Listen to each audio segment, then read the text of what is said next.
Welcome to our True Way teen study on Adam and Eve. Are you ready to dive deeper into the creation story from the Bible? In this study, we're going to take a closer look at the story of Adam and Eve as described in Genesis chapter 2. This chapter builds on the creation narrative from chapter 1 and is best understood when read alongside Genesis chapter 1 verses 26 to 31. Join us as we explore the significance of the sixth day of creation and the creation of humanity in the form of Adam and Eve. Our Bible reading for this study is Genesis 1:26 to 2:25. And our key verse is, Then the Lord God formed the man of dust from the ground and breathed into his nostrils the breath of life, and the man became a living creature.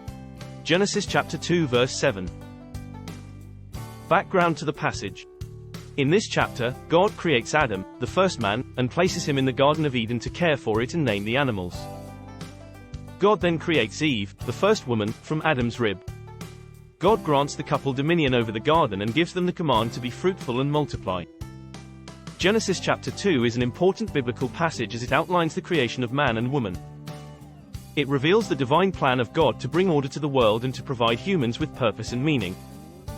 This passage is significant because it shows God as a loving and caring creator, who desires that humans should be in relationship with him and with each other. Key points. 1. Made in God's image, Genesis chapter 1 verses 26 to 27. God says in Genesis chapter 1 verses 26 to 27, Let us make people in our own image, in our own likeness. This statement speaks of the uniqueness of mankind, crafted in the image of our Creator. It shows us the value and worth of each individual, as we have been carefully and purposefully designed with a purpose in mind. We are beings of great complexity, carrying the capacity to love, think, create, and experience. God's statement emphasizes our purpose and potential as we were designed to reflect his attributes and to represent him in the world. We are all born with a purpose, to reflect the image of God. Even in our fallen state, we can see God's qualities in people. As believers, we should strive to make God visible through our lives in the way we interact with each other and the world. This can be done through acts of kindness, compassion, and mercy, as well as intentionally seeking justice and truth in our lives. Despite our imperfections, we can still reflect his goodness. We can pray like John the Baptist, he must increase, but I must decrease. John chapter 3 verse 30. 2. Made like God but not equal to God, Genesis chapter 2 verse 7. The Bible teaches that God created man in his image and likeness but not equal to himself. This is an important distinction because it stresses the importance of recognizing that while humans bear the image of God, we are not God. As with any image, we are not an exact duplicate. God shared with us many of his attributes, but he remained sovereign. Man was created with a spirit and a mind and was given the ability to recognize God's sovereignty, wisdom, and love. God told Adam that he could eat of every tree of the garden, except the tree of the knowledge of good and evil. He warned that if he ate of the forbidden fruit, he would surely die. This commandment serves as a reminder of the importance of following God's will and trusting in his divine judgment. The command was a reminder of Adam's dependence on God, and of his need to walk in obedience and trust in his word. John Calvin suggests that abstaining from the fruit of a single tree was a lesson in obedience for humanity, reminding us that there is a higher power that we must look to for guidance. This lesson of obedience is essential for living a God-honoring life. We should never forget there is a higher purpose in our lives and trust in God's perfect ways. 3. Made with a purpose, Genesis chapter 2 verse 15. Genesis chapter 2 verse 15 highlights the biblical origin of divine stewardship, as God gives man the responsibility of working and taking care of the Garden of Eden. This is the first instance of humans being given a task to fulfill. Work is meant to be a blessing and not a curse, as it allows us to use our God-given talents and abilities to create and produce. It is also meant to be an act of worship, as God created us to serve him through our work. We are stewards of all the gifts given to us by God. We have a responsibility to ensure that the things and gifts God gives us are used responsibly and to honor him.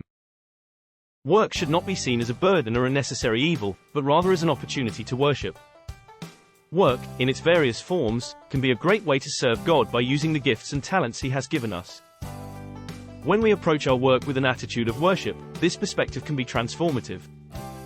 Worship should not be confined to the walls of a church. Instead, we should strive to embrace worship in every aspect of our lives and work. Work is a way to express our faith and to serve the Lord. It should be approached with the same respect and reverence we have for him. Colossians chapter 3 verse 23 reminds us, "Whatever you do, work heartily, as for the Lord and not for men." 4. Made for companionship, Genesis chapter 2 verse 18. In Genesis chapter 2 verse 18, God says, "It is not good that the man should be alone. He took a rib from Adam and made the woman out of it, so that she could be a companion and a helpmate."